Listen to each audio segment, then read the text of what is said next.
CardGamesTV1 Podcast, Comboless strategy. A lot of things on my mind about the game, the state of the game, but not going to talk about that right now. Just want to focus on pretty much what I'm doing, how I'm evolving in the game. I'm always trying to improve in the game, always try to be better than the game itself, instead of relying on certain things. Like a good way of looking at it is certain aspects of the game that's created by the creators of the game are there for a reason. They're there usually for new players to kind of make things easier for the new players so they can get the hang of the game in general. It's not too different from in boxing classes or something, or martial arts classes where you have helmets, right, gloves and body gear to protect yourself, safety gear so that way you can protect yourself. Not too different from most sports where you have safety gears like football, right? You got helmets and shoulder pads and whatnot. When you ride a motorcycle, you got helmet, preferably a safety jacket. Jacket is designed in case you fall off. So have some type of armor onto it. So you get the idea, right? Protection, right? Or like a bike with training wheels on it, so you don't just fall over.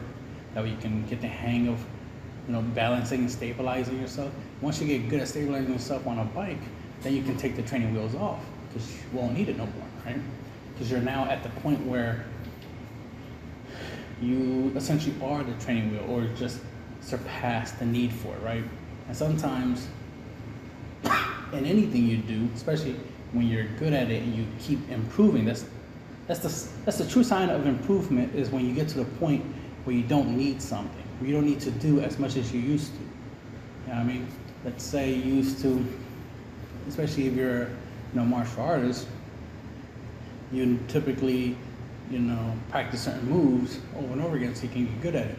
But at some point you're going to get so good at certain techniques, certain moves, that you don't need to use every move, or even those moves that you were practicing the whole time, because either you find a better move, better tactic, better strategy, or you just master that strategy and technique so good that it's autopilot. Like ultra instinct, just it's instinct, right? It's reflex is what typically most people call it, but the cool Dragon Ball Super term for it is ultra instinct, right? So it's just people would just get used to doing certain things in a certain way, So that's where the Comboless play style, the Comboless strategy comes in. Is obviously it started off way before the whole no super combo thing, but one of the first signs of me getting away from comboing was the whole super combo thing. When people started noticing that I wasn't playing super combos, or just not putting them in my deck, in some of my deck profile, and then that became a big deal. To me, it wasn't a big deal, because to me it was just a normal progression in the game. Whenever I was using super combos, because I had them in my decks, I never actually got to use them. There was maybe just one duel where I actually did use the super combos. Because one of my first super combos was obviously the Piccolo super combo, before you even had the word super combo on it. That was one of my first cards. I was like, yep, auto include this into my deck when I was starting out the game, and I made my first deck out of some packs and a Goku starter deck, right? Starter crew. I think most people did. I think some people went for the Vegeta, but anyway, the point is I started playing blue, of course, and went from there and started creating all these other decks. Cell, of course, a cooler, all those types of decks. But I started seeing red, obviously being the dominant color when it came, to obviously damage output and the way the game worked. It was a little bit faster. It kind of was like Magic, but it felt a lot like Yu-Gi-Oh. You know, you just attack, right, every turn. Since there was no summoning sickness like how it is on Magic, it felt more like Yu-Gi-Oh, but with a cost, right? An extra step, which is cool. I'm used to it. I'm used to Yu-Gi-Oh and I'm used to Magic, so I had no problem with a game that incorporated the two elements. So at first, you know, I didn't like the idea of comboing. I mean, still don't. It was just the idea that when I first was playing it, you know, playing the game, because of the rules, it was like, you know, in order not to take damage, you got to combo in order to get strong. So when they taught you the basic aspect in the rulebooks of how to combo, it just gave you the impression that like that's something you need to do. So when your opponent tries to attack you, you know, if they combo to make their attack stronger, you need to combo to out combo them, right? So that was the whole basic idea. And it's important to learn the basics, right? That basic concept. The problem is to spend the rest of your time playing the game, right? Your dueling history, just doing that same basic thing, right? Just sticking to that thing that you learned the first time you learned how to play the game, which is your opponent attacks. For you not to take damage, you combo not to take damage, right? But I didn't like that idea. Also didn't like the idea of like most blockers were weak, so if I did block with them, they just typically died. So that kind of made them a little. It was nice that they can stop an attack, right? Essentially, like right, they're like a battle card that can negate an attack, so I don't take damage, but I lose them. And in order to use them, I had to not to attack. So I didn't like the fact that I couldn't attack and defend. So it was either one or the other. So either I attack with the card or block with it. So even if I had a 10k blocker, I couldn't attack with it to try to deal damage, but still be able to block and attack if need be. So that was the thing with that.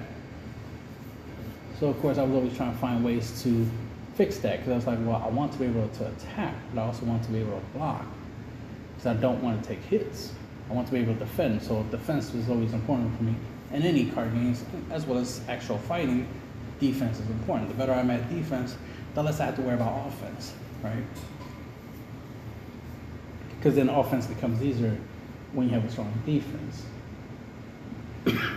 Your chances of losing a fight, all right, is drastically reduced if your defense is higher.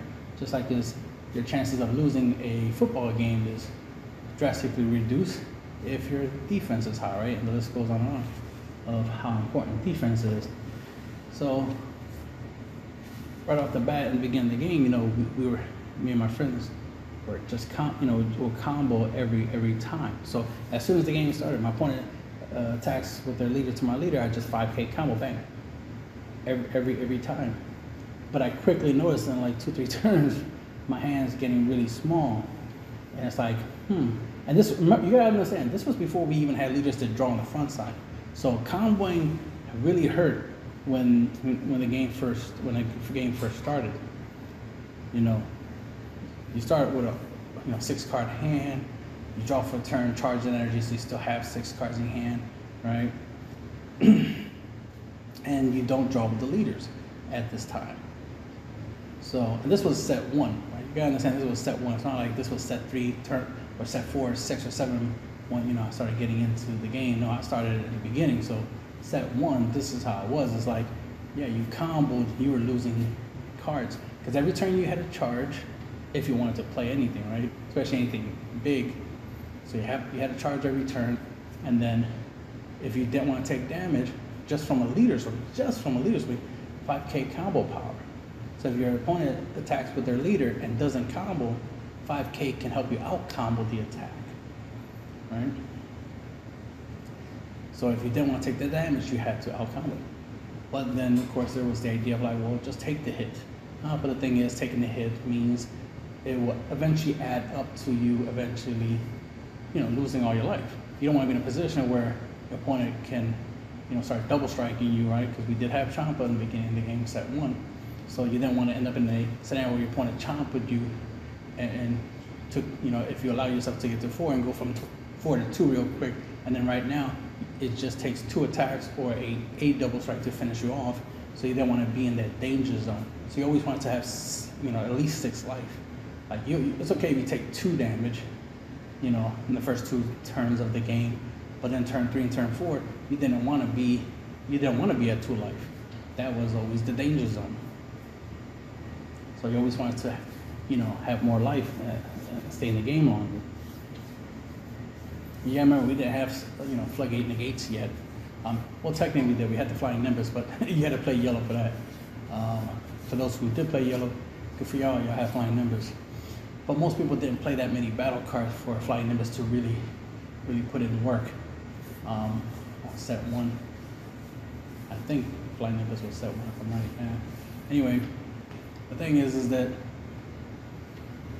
you lost. You know, I started seeing that I was losing hand advantage real quick. I was losing cards. It's like, yeah, it's bad enough that I got a charger card, you know, for energy.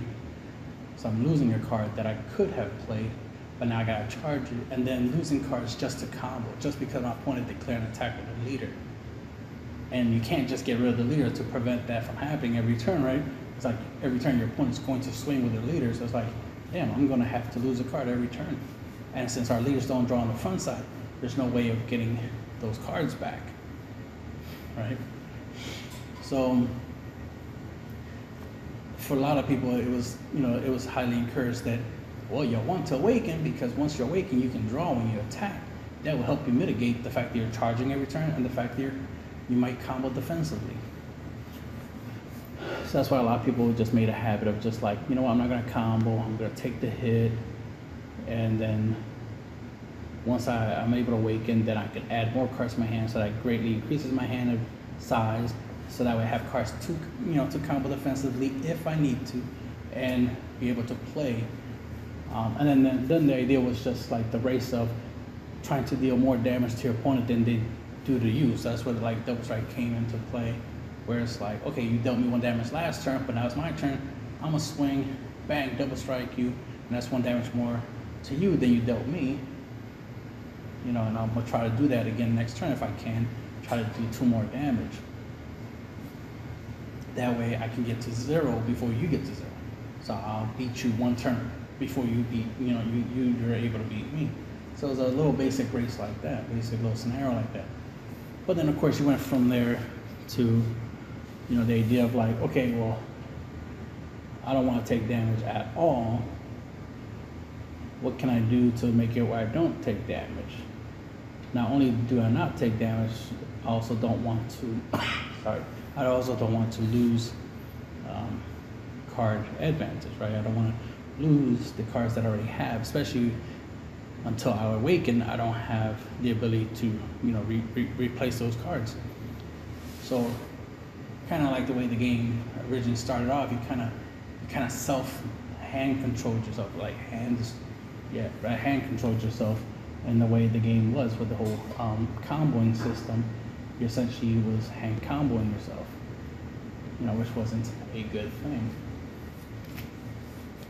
Because at least in the other games, they had the ability to help you replenish your hand when you did do combo, like Cardfight Vanguard with Twin Drive and stuff like that. You had ways to get cards back, and they had triggers and stuff. So like draw triggers, so it helps you replenish your hand. So of course we wanted to find cards that help us draw cards. That was always useful. That way if we do combo some cards off from our hands, if we play something like a battle card and it lets us draw 2 cards, that will help us, you know, make up for the fact that we lost some cards. So that was one idea to try to mitigate the whole hand loss thing. Of course, getting used to the idea of just taking the hits. Just like, you know what, I'll just take it. Or do 1 on, 1 off. Like turn 1, you'll take the hit, but turn 2, you'll actually out combo it. Then turn 3, you'll take the hit, and turn 4, you know, if need be, you'll out combo it, right? So we try to offset it that way at that time. And that started working. But then some people, more so than me, because I still didn't like the idea of taking damage, started getting into the habit of just taking hits. So then I started seeing that that was a pattern, especially I see that online, that a lot of people had a habit of just taking hits. There was a strategy of just dealing your opponent 3 damage and that's it, because even my friends were doing that. They were trying to do this whole just deal me 3 damage and keep me from awakening, which the irony is I was already trying not to get to 4 life or less anyway, so that strategy was kind of pointless against me, because I'm already trying not to have low life. But that was the popular play style back then. Ironically still is, the whole not letting your opponent awaken, and the whole you trying to awaken first and them. But I tried both method, awakening before my opponent and then awakening after, and from my experience it's like awakening after was always better. For me personally, I always felt better, because I always liked the idea of like, using my awakening like a trump card, something like a trap, because I'm used to playing Yu-Gi-Oh!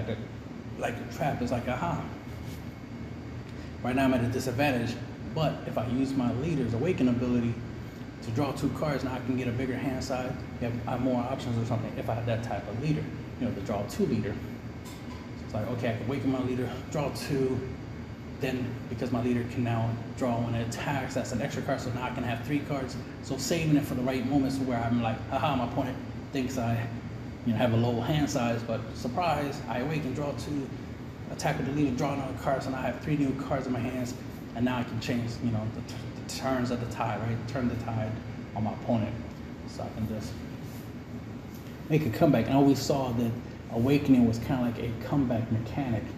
It was a way to get back into the game when you were in a losing position, which is why I never tried to race to awaken, because that's literally me running to lose. Like, that don't make no sense. Why are you in a hurry to lose? Right? That's like me letting my opponent just punch me in the face multiple times, hoping they get tired, and then be like, all right, now I'm gonna box. After you already lumped up my face, now I'm ready to fight back. When one of my eyes is swollen so I could barely see my opponent. Like, that don't make no sense. I'd rather be Ultra Instinct the whole time, right? Just dodge every attack. Why am I letting you hit me? That makes no sense. But that's how everybody else does things, that's on them. But that's not my style. I didn't agree with that idea. So I was always trying to find ways to do things that everybody else wasn't doing. Because everybody else was just doing what they were told. They were told you're supposed to combo, right? They were told you're supposed to awaken, right? That's how it felt like it when you had leaders that didn't draw on the front side, that, hey, you have to awaken, because if not, you're gonna run out of cards. If you run out of cards, your opponent's gonna have an advantage. If your opponent has the advantage, they can win. That's kind of how the game kind of felt at first when the leaders didn't draw on the front side. And I always thought that was wrong. It's like, wait, you have us combo, you have us charge a card every turn. We're gonna run out of cards in a couple of turns. That's bad mechanics right there. That's bad game design right there. And I am a game designer myself. I got my own card games, but that's for another conversation. The point is like, I see that as bad game designing, where like, charging energy, charging cards as energy and comboing, doing those 2 things. That's 2 cards a turn, well, technically 2 cards a turn, that I'm giving up and I start off with a 6-card hand, right? Giving up just to play the game. Just to play the game, I'm charging, and if my opponent tries to deal me damage, I combo. Or if I want to deal my opponent damage, and I want to increase my chances of dealing them damage, I got a combo just to try to deal the damage. Hopefully they don't out combo it. But if they do, okay, that's good. I reduce their hand size, but at the same time I reduce my own hand size. So that's a double negative. So it's a double-edged sword right there. It's like, okay, either I deal damage or me and my opponent both lose cards out of our hands just trying to play the game. So it's like, this didn't seem good. And then what made it worse was, even if I managed to deal my opponent damage and I gave up cards from my hand to deal them damage, then they can benefit from it, because when I deal them damage, they add a card to the hand. So they could literally not out combo me. They could just let the attack go through. So if I attack and I combo, and they're like, all right, I won't combo, I'll just take the hit. It's like, so I gave up a card and you just gain a card. So technically, that's a +2 for you, because I negative 1 card and you +1 card. So that's a +2 for you essentially, because now you should have 2 cards more in your hands more than me. Let's say you have 5 cards, I have 5 cards, but then I combo 1 card. Then you're like, okay, I'll take the damage. So you add a card to your hand. Now you have 6 cards in your hands, and I have 4 in my hand. You're out. You have card advantage against me now. You have those 2 cards. Then in your turn, you're going to draw. So you're going to have 7 cards. You charge. You have 6. You have 6 cards in your hands, and I only have 4 in my hand. Just by the basic mechanics of the game, you're at a disadvantage. You know, the whole card advantage thing starts being a factor. So that's not why it's surprising a lot of people like super combos, because it lets you combo but not lose hand advantage. Fair, because I agree with that. It's like, yeah, it makes sense. It sucked that you couldn't just use the super combo, period. You had to have 4 or less life for it to be useful. So that's part of the issue that I had with the original super combos is that I never got the 0 cost 10K for free. I had to have 4 or less in order to get it, and that was rare for me to be at 4 or less life. And then, you don't get to draw unless you're 4 or less.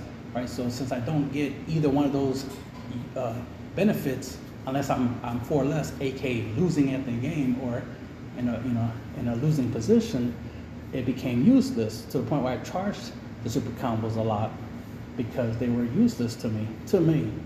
To other people, of course, they're useful because everybody had no problem taking, letting the opponent deal them damage and all that stuff. Activating card effects like, what is that, Sane Kaba, using Sane Kaba to take life. No one had a problem with that. People didn't, value their life as much as I did. To me, it was important because that determines who wins, who loses, is who hits 0 first when it comes to their life. And I only have 8 life. It's not like I have 16 life that I can just spare, I can just spare 4 life or 8 life or even 6 life. And it not be a problem. It's like, no, it will be a problem because it adds up. So I was in the scenario where it's like, I'm not going to allow myself to deliberately take damage, but if I do, hey, at least I'll benefit from it, right? Because of the way the game works. You add the card to your hand, unless it's crit and they made the effect crit. I was like, logically, the game should have always had crit. Every damage, leader damage, everything, unison or all should be crit. But I don't make the game, I just play it. But it was just, I'm used to the game now, obviously the way it is, but it was just that at that time, it's like, yeah, these things I don't like. I don't like that when I deal my opponent damage, they add all these cards to their hands. So if I double strike them, they just drew 2. That's essentially how it looks like. And then I lost 1 card from my hand. Plus, if I play a battle card, then chomp them, that's 2 cards on my hands that I can't use for combo power. And then my opponent just gained 2 cards, which they could use for combo power. So that, benefits them, but hurts me. It's like, okay, I have the advantage because I have more life than my opponent at that point in time, and I'm closer to winning. But because of the whole card advantage scenario, and the possibility they might have some really strong, strategy or combo, and they have a lot of cards to work with, they could potentially, deal me a lot of damage in 1 turn because of that. Just because I dealt them a lot of damage, they can now deal me a lot of damage in return. The clapback, as they say. So that seems very problematic. It's like, yeah, I don't want to combo offensively. I'd rather combo defensively. So I try to get away from comboing offensively. So I focus on having battle cards that preferably have 15K power, that are cheap to use. And that's where the beauty of Bodyguard Legend came in. It's like, ooh, nice. It's a 15K body, so it can apply pressure as soon as turn 1, but it can even apply pressure late game once my opponent awakens. It's still useful. Unlike a 10K battle card, it loses its usefulness once my opponent awakens. Because now I have to start comboing, which, as you already can tell, I'm against doing so. I want to mitigate the need for me to combo. Another thing is that when it comes to like battle cards, I see them as disposable, like pawns in a chessboard. So I put them out there. I try to get at least 1 damage per each battle card that I put out there, and then that's it. I don't expect them to stay in the field too long. That's why it was always funny that some of my opponents would attack my battle cards and take them off the board, and it's like, okay, go ahead. I don't care. And they always ask me if I'm gonna combo. They'd be surprised, well, why ain't you comboing to save your battle cards? Like, because I don't want to waste valuable cards in my hands for this little card. This card already did its job. It dealt damage, and now it's taking damage, right? Now it's being attacked instead of my leader. It's already doing its job. That's the funny thing about Bodyguard Logic, is that it is a blocker, but I mainly use it as an attacker. And most people don't want me to keep it because of the two factors. One is a 15K body that I can swing every turn with. They don't want me to have that. Plus, it's a blocker. So if I decide to use it to block, it's there, right? I have that option. That's the whole point. I had that option. So that right there made the card dangerous when people saw me playing it, which is why I was surprised that a lot of people didn't play it for a long, long time until it did catch on and people started playing Bodyguard Legend. And then, you know, the history of me playing a whole bunch of free play cards and then people catching on to it and all these other things. But anyway, but it took like over a year for people to catch on to what I do. I'm always a year ahead of everybody. But anyway, so I'm trying to, like I said, trying not to combo to defend any of my battle cards because they're disposable. I can always play another one, especially if I'm playing them for free, so I can keep my energy up. You know, if I'm going to protect them, I'd rather use like a negate or something. If I really need the battle card, I'm not trying to combo. But typically, I just never protected my battle cards. I just let them die, and I just play another one in their place. Especially if I have like 2 Bodyguard Legends in my hand, I play one, swing with it, deal some damage. My opponent kills it. That's okay. Next turn, draw. Play another one for free, right? And just continue my assault on my opponent's life. That's the whole goal. That's the whole point. It's like I just wanted to focus on like, yeah, this whole comboing thing and whatnot is pointless. I'd rather my opponent combos, you know, than for me to combo. So I kept trying to play in a way that forced them to combo more often than not. Now sometimes I did combo, but that was only for the purpose because I wanted them to out combo.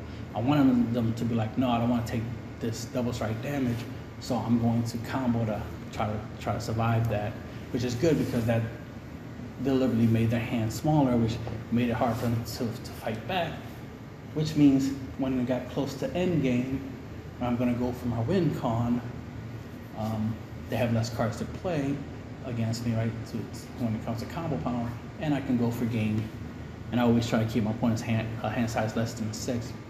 That was easier when our leaders didn't draw on the front side, but then once they started making leaders draw on the front side, then that made it a little bit, that strategy a little bit harder. I still, you know, play that way, obviously. I still hit my opponent really hard and try to force them to waste a lot of their negates, super combos, you know, as soon as possible, and try to keep their hand size small. But it's harder. Like I said, it's harder now because there's so many draw effects and unisons of draw and all that stuff. So it's a little harder to keep my opponent's hand size small, which is why I've always been trying to focus on a different method of, you know, of winning through burn, mill, if I'm playing a mill deck. So I'm always trying to find different ways to do stuff because, you know, the way the game has been changing a little by little, you know, over the years. But very little, just like very little things to keep in mind. You know, like leaders drawing on the front side, you know, changed the game drastically, more so than some people know. Super combos that have effects definitely added a lot to the game, which I was happy about because I wanted super combos with effects. I hated the only use from the super combos had was just to combo them for 10K for free and to draw a card. That's all they had. That's all they did.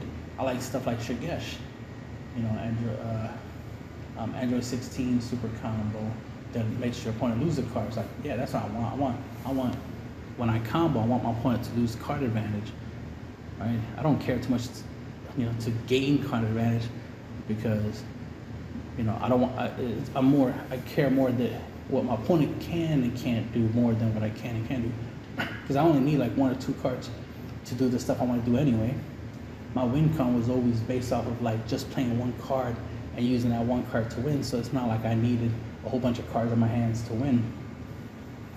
So there was a Gotenks, a 5-drop Gotenks Super Saiyan attack, Ghost attack Gotenks which when you play him, you make tokens, and if your hand size is 4 or less, which is why I don't want to have big hand size in those type of situations, because of his effect, I want to have 4 or less cards in my hand, so that way him and the tokens get double strike. So right there, I will have 4 attackers with double strike, so that's 8 potential damage, while my opponent's at 2 life, right? Which means one of those attacks got to get through. And there's a higher chance of them going through, especially if I combo to make them stronger. Obviously, a good super combo to use with them right now would be the Napa super combo, because of the fact that every time when you attack, well, you'll want to have 2 of the super combos, so that when you attack one of the tokens, combo with Napa, so it'd be 25k double strike, bang, right? That attack more likely is going to go through.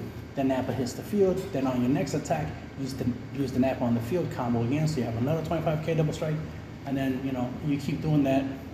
You do that with the next Napa in your hand, combo with the token, hits the field, right? And then use the Napa on the field with your Go Tanks, and Go Tanks will be a 30k double strike. So that's a nice little 3-card combo right there that you can do if you play red. And you can have 4 25k plus double strike attackers to swing at your opponent, which means your opponent, in order for your opponent to out combo your attacks, they're going to need 4 super combos, right?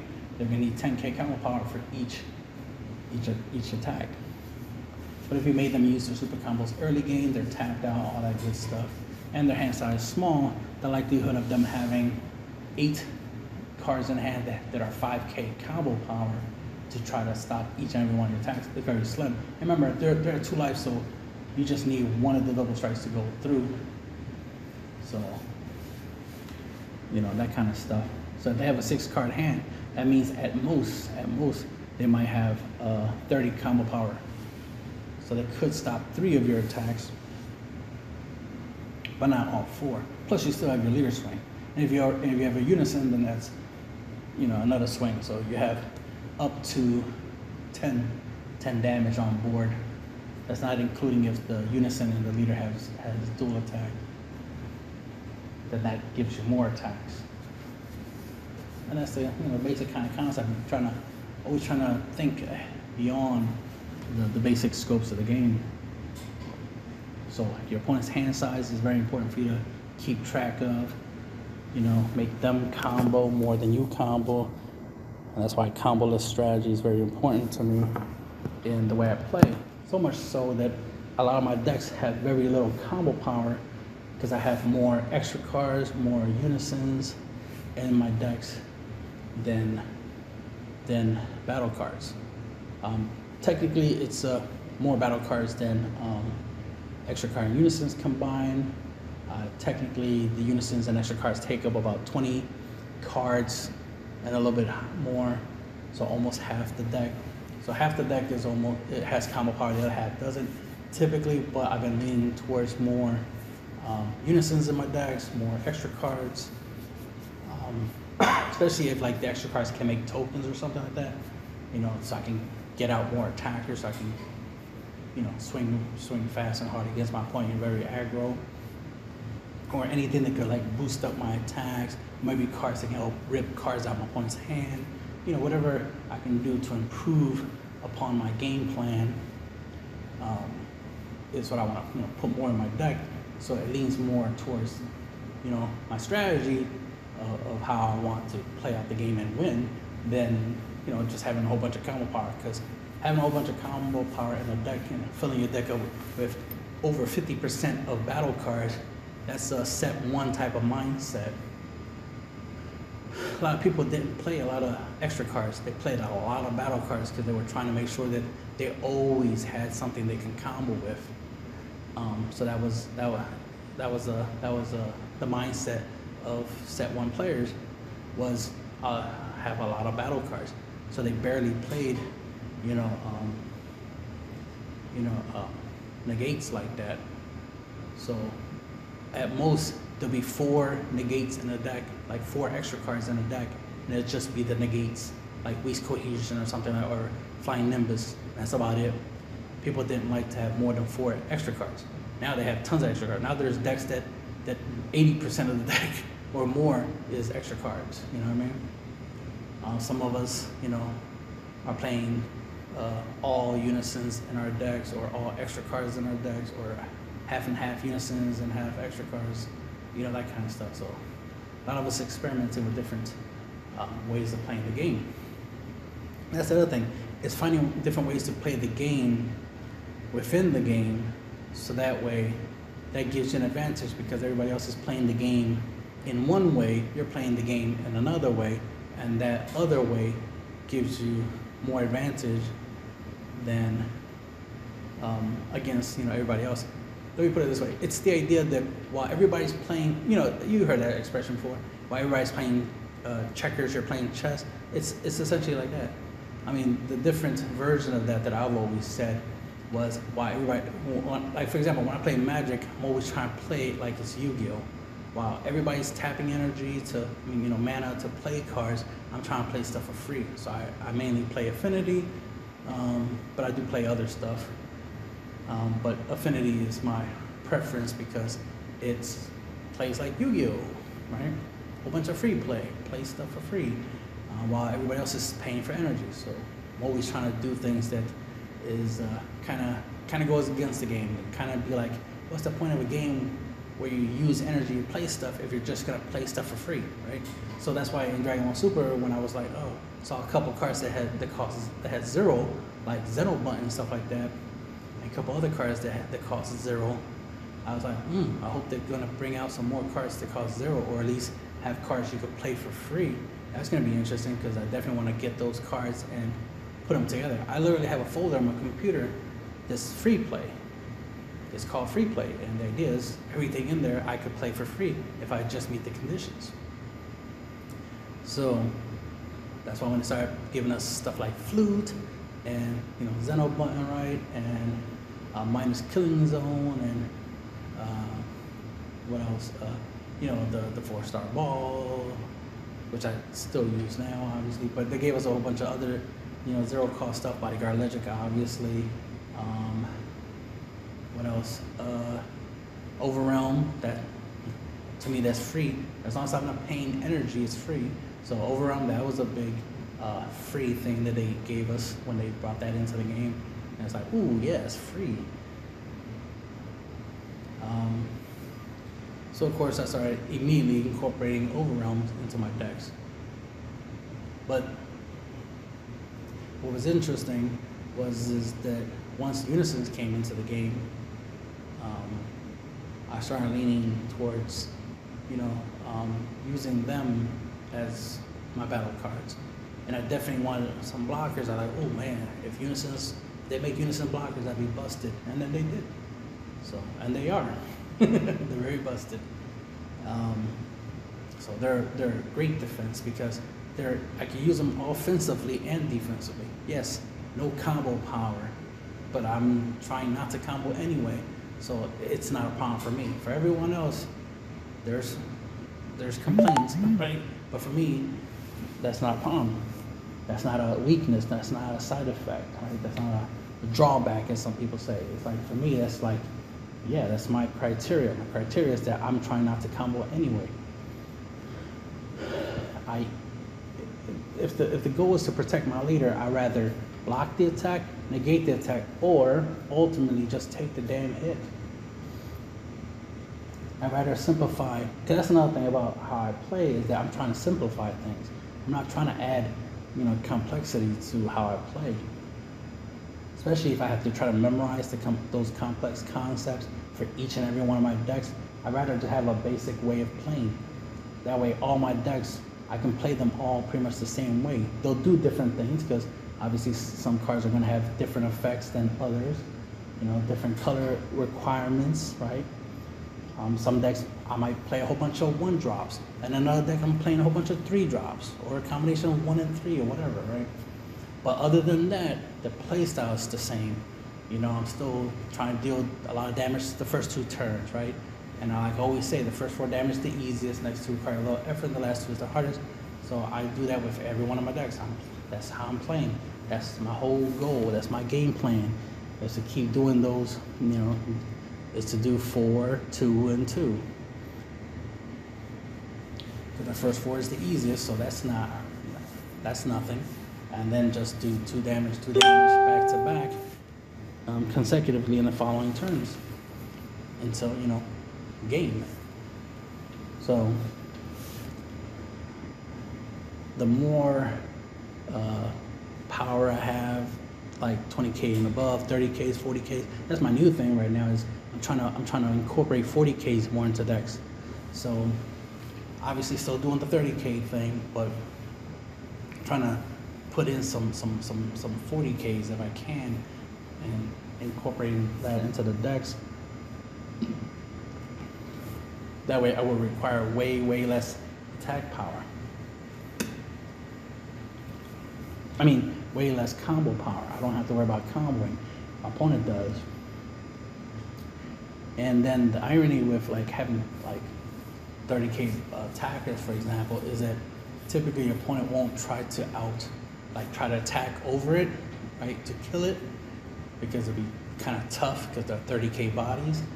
So they'll try to like get rid of it through card effects, which is like good. Waste those resources on getting rid of this 30K pawn, right? This 30K punching bag, essentially.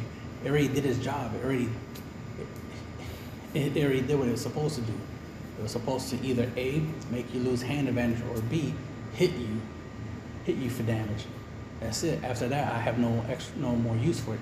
Can I still use it if it stays on the field? Of course.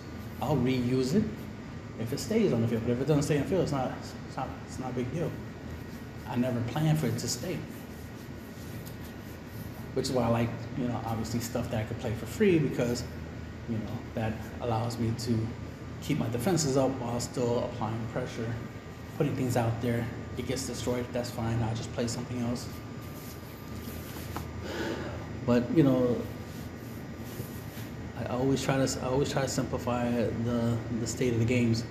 That way I don't have to worry about too many rules about like, oh, well, this card versus this card, this is how the rules play out, and blah blah blah, and all this extra stuff. Like, okay, if it's gonna be that complicated, if it's gonna be that complicated where I have to memorize,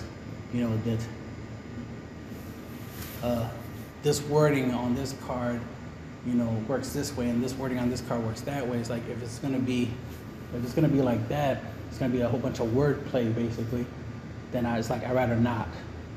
This is why I avoid counter plays, because of the fact that it's the whole timing thing where I have to pay attention to what my opponent's doing and then try to, counter.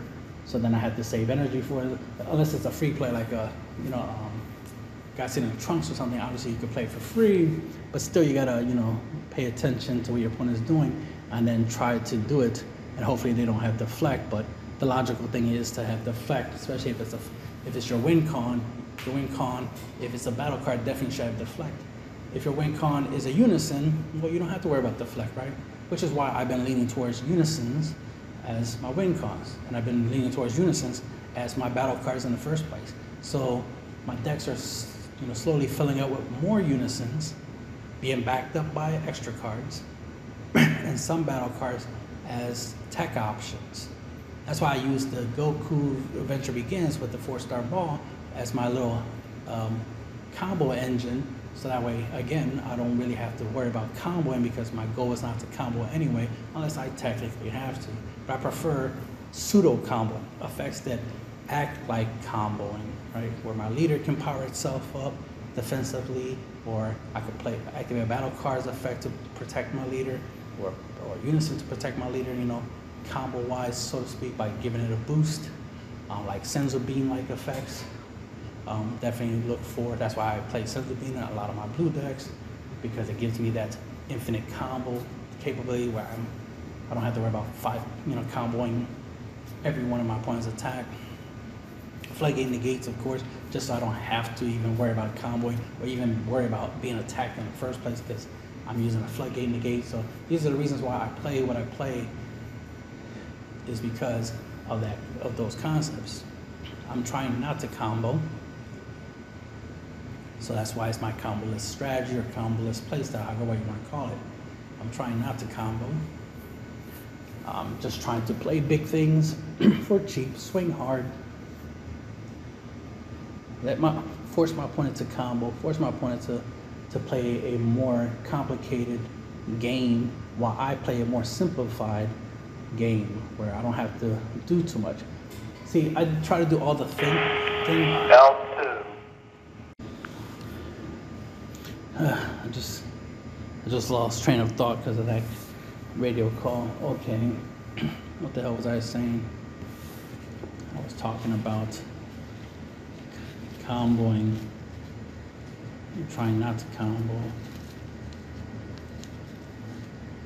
Doing a whole bunch of floodgate negates, so that way I don't have to worry about comboing. Because ultimately the idea is to always get extra turns, so that way you can attack your opponent, you know, every turn you have, so you can, you know, get them down to 0. So anything you can do to get them extra turns, you know, is important. So that's why having generic, like Oceanus is a great card, floodgate negate essentially, because of the fact that you can splash it in any deck, and for 2 energies on your opponent's turn, you can potentially protect yourself for that whole turn. So it kind of works like a baby Hatchiac in a way. It's a generic topo, so to speak. So this has this use.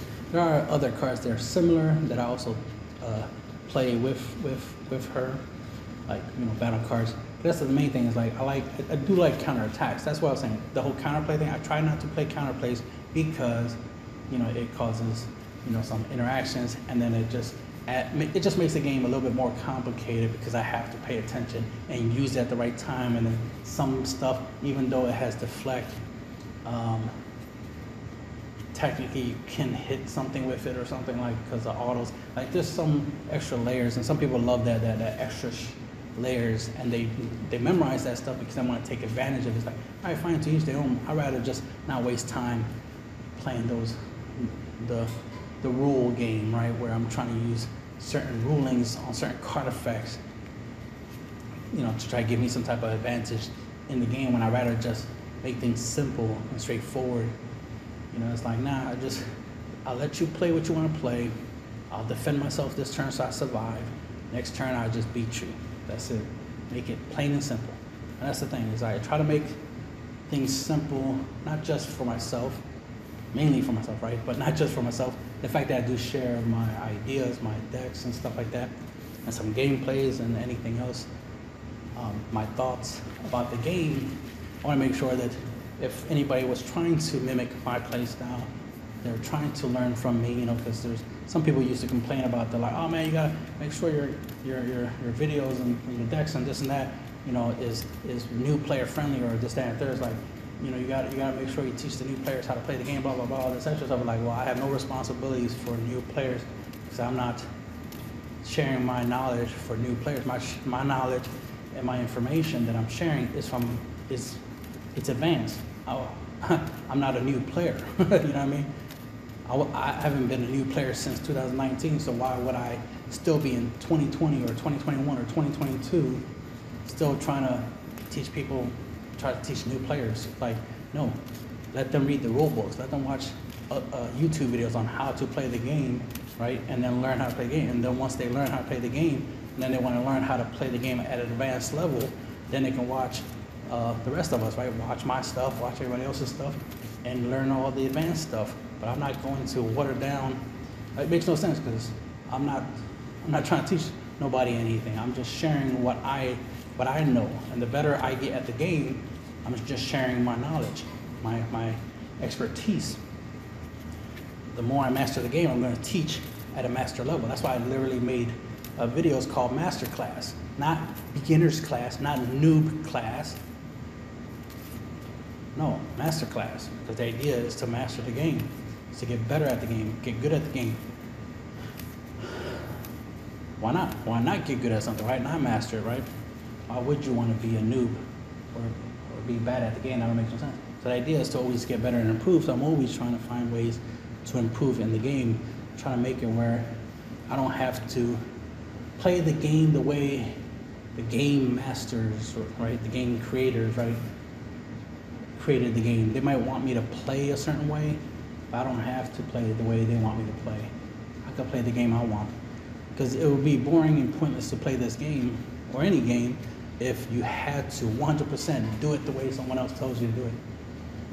If this game was largely archetype, and you were not allowed to be creative and build your own deck, and all you had to do was just buy decks, and just, you know, you had to play the new stuff. So when a new set comes out, the old sets are banned, like rotation stuff, and you have to play new stuff. Like if they add rotations to this game, don't be surprised you see me going back to like Yu-Gi-Oh or something, or just playing some other game like I don't know, My Hero Academia. One Piece is a new thing, right? I was about to say One Punch. That'd be cool if there's a One Punch card game. But I mean, the point is like, don't be surprised I start, playing other games and start sharing my knowledge in those other card games.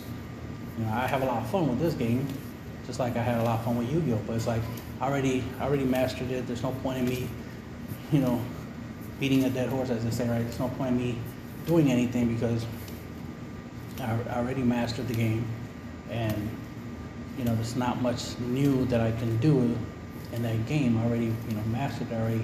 I already got to the level in that game that I wanted to get to. Now it's just a matter of just like going to tournaments and stuff like that. And that's the only thing that I haven't done a lot of, is go to tournaments and compete competitively in Yu-Gi-Oh.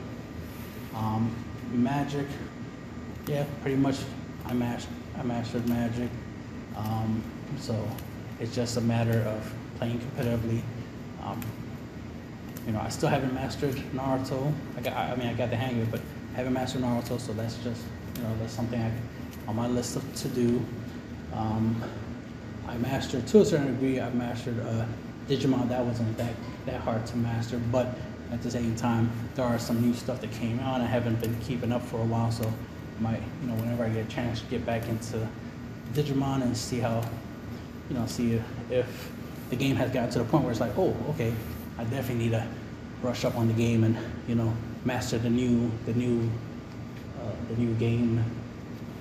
There's a lot of other card games I would like to get back to, but most of them already got to the level I wanted to get to. Right now, what keeps me going in Dragon Ball Super, other than I like the game and I like a lot of the new cards and stuff that comes out. So I'm always upgrading my decks based off of the new cool stuff that comes out, the new toys. Is the fact that I have not yet mastered Ultra Instinct, so to speak. It's easy for me to do 6 to 7 damage, because the first 4 is the easiest, next 2 requires a little effort, the last 2 is the hardest. And I've been getting to the point where I can easily do 7 damage. I can do 7 damage even with 60 unisons in my deck. So that lets you know that I'm definitely getting to that point. And that's without even trying. I can do that. I mean, I can do 8 damage, obviously with effort, but I want to be able to do it with very little effort. That's the whole idea. That's what makes it Master Ultra Instinct. With very little effort, I can do the 8 damage. There are a couple cards that do make it easy to, to do the last 2 damage. Obviously, Android 17 turning the tides, but I prefer to try to do it without the specific use of a card. Obviously, a combination of cards in the deck, or specific lines of plays that I can do in decks to produce that outcome. But I want it to be generic, and that's what makes it Master Ultra Instinct. When it's generic, when I can do it with any deck. I don't want it where it's like specific decks. I can only easily do 8 damage without even trying.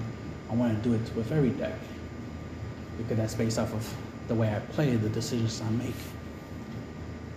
So I'm getting there. I'll be surprised if I start because I'm going to be moving to a new location. I'm almost done. I'm like, I'll say 90% moved out from my previous location, so I'm almost into my new location. So I'll definitely try to play more, get some more play testing, because I definitely want to get to my final form, Master Ultra Instinct. So that'd be pretty badass. And then, of course, definitely want to go play competitively. That reminds me, not this week, but next week, I gotta make sure I keep track of that, go online and check the date and post it on the calendar so I won't forget. Because sometimes I can forget. I'm a busy person. Don't want to forget that one of my local card shops that I can go to is going to have a Dragon Ball Super tournament. So better than nothing. I would prefer to go to like a nationals or regionals or something, or worlds. That'd be kind of cool. That'll be something later in the near future. Hopefully I do some of that this year. I definitely should be able to do it next year. That's what I'm really hoping for next year, to really do it. But if I could do it this year, it'd be awesome, because the sooner the better, because long overdue for me to play competitively in any card game in general. The funny thing, I've been spending so much time with Dragon Ball Super that even though I do have access to play competitively in other card games, like Yu-Gi-Oh, for example, so I'm so into